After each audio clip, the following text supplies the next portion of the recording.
Take it easy on me now. MJ, you had a couple tackles on special teams on Saturday. Just how important is that role? You know, how seriously do you take that role playing on special teams? Oh, I take it very seriously. Honestly, it's like every day we try to fight for opportunities and show that we're capable of doing what we got to do on the field, honestly. So, like, just as serious as I take your 9 to 5 job, it's as serious as I take my special teams job because that's what we got to do. Basically, I take a lot of pride in fulfilling my job, helping the team win, and I felt like that I try to do that every week, and specifically last week. So. You said take it easy on you. So do you prefer Mekhail or MJ? And what's with the pretty necklace? All right. Well, one thing I do want to correct that I've been going through this trouble since I was a child. It's actually pronounced Mekhail. Mekhail. Like Mekhail. But MJ is fine. MJ is usually used by folks who can't really pronounce our first name. But, Thank you, MJ. That's cool. But you know, I kind of adapted to my nickname and everything like that. It's been part of me since I was a child. My mother gave me that nickname. So, the necklace, it really represents my roots for real. Yeah, I'll claim Baltimore to the day I die, but anybody who truly knows me, my family's from West Africa, Liberia, and some people ask me why I get so big. Well, I've been eating rice and chicken since I was young. You feel me? So just carbs and proteins forever. You know what I mean? So like basically, I can't forget about my roots. And plus, this is one of the first true gifts my daddy gave to me. And you know what I mean? Not a lot of people get to, you know, we established a relationship with their dad. And me and my dad, we hold strong to this day. And so I wear this to remind me and him, and that, yeah. I'm the seed. What's your father and mother's name, if you don't mind? My father's name is Barney Sherman. He's currently the senator of Liberia right now, and my mother is Susie Sharp, who she's a nurse back home in Maryland. Thank you. You said your dad was a senator in Liberia? Yeah. So my daddy, he did a lot of things when he was young, a lot of academic achievements. He went to Harvard or whatnot, but he was a lawyer for some time, but now he's a senator of Liberia. He's really doing what he got to do to change the political atmosphere in Liberia and in Africa to make them to a more, make them a better country and everything like that. But I can't really get into political stuff. It's the reason why I'm playing football. What were some of the main lessons that you've taken from him, and is it hard not being able to really see him in person? Main lessons for real that I took from him was basically like go back to one of our core traits that we have right now is basically resiliency. You know, imagine there was a civil war that broke out in Liberia, if not known. There was a civil war that broke out, which forced a lot of immigrants to America, and through all of that, he still kept his political atmosphere, his political status, and did whatever he had to do to make sure that stayed there, you know what I mean? As well as take care of his 4 children. And even though I wasn't there just yet, but still, like, take care of his children, make sure everybody was straight. And also, like, when it comes to seeing him and everything like that, I kind of just chalked that up with being a man. I don't need a lot of personal time or stuff like that to establish a relationship. If you just keep it a buck with me, meaning like just keep it real with me, I keep it real with you too. And that's what me and my daddy always did. Like, we don't text on an everyday basis, but when he texts me, I text back. When he calls me, I call back, and vice versa. And you know, every time we call each other, it's like a 30-minute phone call to make sure we touch everything on basis. And honestly, most of the time, I'm kind of trying to teach him about football. So, yeah. MJ, this may sound like a weird question, but I might be kind of dating myself a little bit too. But in the time you've been in Georgia, have you ever met Rennie Curran, who was from Liberia as well? Yeah. Honestly, me and him, we touched connections throughout high school. I think he followed me one time, and I did peep that he was from Liberia as well. But I haven't gotten into a conversation about that for real. But honestly, it'll be really good, you know what I mean? But it did kind of open up my eyes and say, hey, I'm not the only one here. Even when it came to the Uzo-Diribe, you know what I mean? Like, me and him, we kind of popped it off right there, just having that common ground. So yeah. You talked about teaching your dad about football. What's been the hardest thing for him to understand? And then kind of a second question, you mentioned the necklace. How long have you had it, and just what does it mean to you? So when it comes to teaching him about football, like, I did the best I can do. I'm pretty sure I knocked out all the core stuff in high school. You know what I mean? Because that's when I feel like high school is a little bit more complicated than college, because high school you're dealing with like recruiting and games and stuff like that. And I didn't really go to a regular district high school. I went to a private high school out in DC where I was traveling an hour plus just to go there. And just telling him, like, what am I sacrificing for? You know what I mean? Like, what am I doing all day not being an average high school kid? What am I doing this for? And I just broke it down to him like that. And like as he watched the games, as he paid more attention, as he saw my success on the field, it started to come a little bit more easy to see what happens. And plus, my sister and my brother-in-law and my mother, they do their job.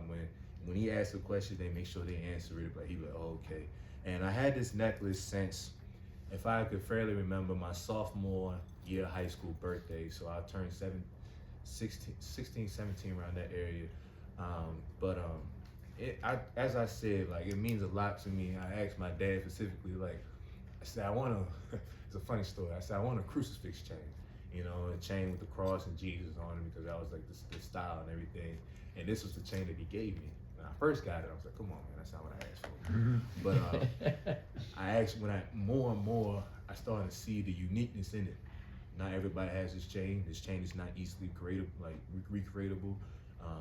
And it just also, when I said it brings me back to me and my roots, and let me know where I really came from. As I said, I'll always claim Baltimore, but I forever will claim Africa as well. Being from Baltimore and obviously having your roots in Liberia, how do you stay motivated far away from home, and how does your family play into that? Basically, you kind of come back and you reminisce a little bit, like how far you came. You know what I mean? I have an amazing support system, so they kept me out of a lot of trouble they could keep me out of. But once again, I did what I had to do. But yeah, like when you really come from and everything like that, and I call my sister probably like a good 4 out of the 7 days of the week. You know what I mean? If I don't call them that week, they worry, because that's my usual thing. I can just chat about how practice was, how my school day was, or just what's going on with my weekend, what I'm doing that weekend, anything like that. Like my relationship with my siblings and my brother-in-law is more like a friendship relationship. It's not somebody who comes to authority or anything like that, because I agree that we're past that stage. So when I come to my sisters, my brother-in-law, even my mother, sometimes it's more like, hey, Mom, this is what I'm doing, and this is what I'm thinking, and this is how I'm living. Your opinions matter, so that's why I'm telling you this. Let me know if I'm moving wrong or am I living wrong, and et cetera, et cetera. So like motivation really just comes from what I play football for, is to try to create generational value and wealth for me and my family. So. You ever wear that chain on the field? Never. Yeah, it's against code. When it comes to UGA, I try to respect Coach Kirby Smart's rules. To kind of bring back football a little bit, you mentioned resiliency. How much has your family and all they've done for you sort of kept you grounded as you've worked your way in your career at UGA? You're taking on a bigger role at special teams than at outside linebacker. Honestly, I would be lying to you if I never felt, you know what I mean? But at the end of the day, life is a part about staying down. You feel me? One thing about prayer, and it always works, is that if you call for God, He will do one side of the prayer. One side of the prayer, you gotta do the other side. He gonna work His magic, you gotta do yours. You feel me? So I pray to Him. My mother would do most of the praying for her, because she's a very prayerful woman. But I pray to Him. I tell Him and ask Him what I want in life, and I just gotta go out there and do it. You know what I mean? So basically, my simple analogy is that God will place a door in front of you. It's your job to twist the knob and open it, and that's what I've been trying to do. Go back to St. John's in high school. What was it like playing for Coach? Is it Casamento? Yeah. And what did he teach? What did he teach you? And did he help you kind of fall in love with the game of football? I've been loving football before I got to high school, but I will say that he just taught me how to be a man. And like when I mean how to be a man, I really mean like how to be an actual functional student athlete, because this stuff ain't easy. You feel me? A lot of players will tell you that, but just how to actually from a long day of school to come out and practice your butt off and actually do what you got to do best and do what you love, and actually cancel out outside distractions, because when it comes to high school, them outside distractions be offers or rankings or what people are talking about you on Twitter and stuff like that. He really taught us, like, if you just play the game like you're supposed to, play the game how you do it, all that will come. You don't gotta worry about none of that. Just be where your feet at.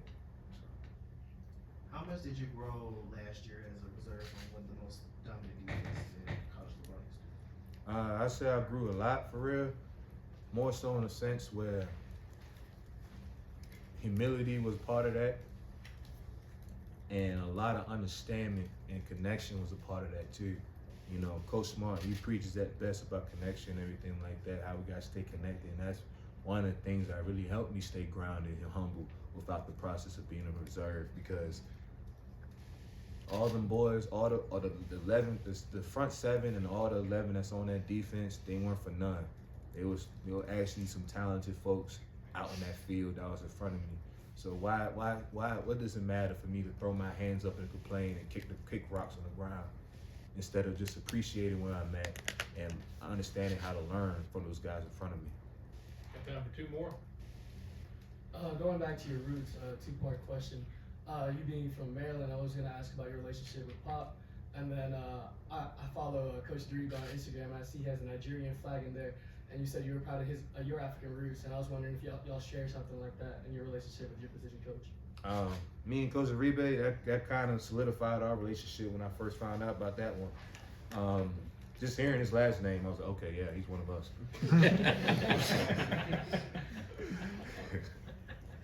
But all jokes aside, for real, but like, nah, I was like, okay, that's cool. Like, there's some common ground that we able to be shared with me and him.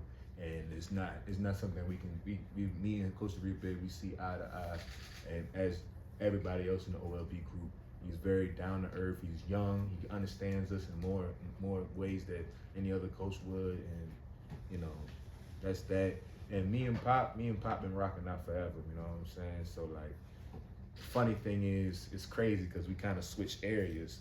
I'm with the St. John's when I'm originally from the Baltimore area. He went to St. Francis when he's originally from that Maryland, D.C. area. So like, we just talk about that, and it's always been like a little rah-rah between like who's better, St. John's and St. Francis and all that other stuff. But like, just friendly camaraderie, and that's how it is for real. Thank you. So you talked a bit about learning from some of those linebackers last year. Can you talk a bit about things that you learned and how you implemented those things this year? One thing that I'm comfortable admitting that I lacked a little bit was when it came to my pass rushing skills.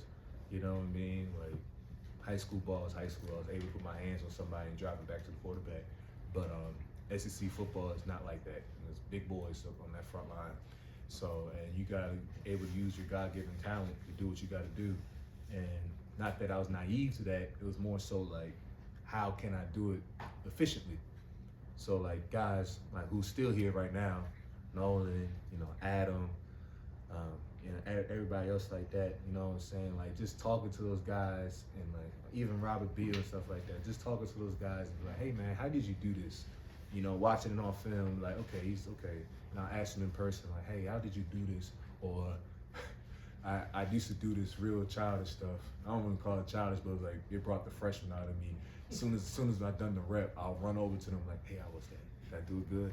You saw what I did, and you know what I mean? But it's more so in the fact, like, I just want to, I have a big emphasis on doing something right.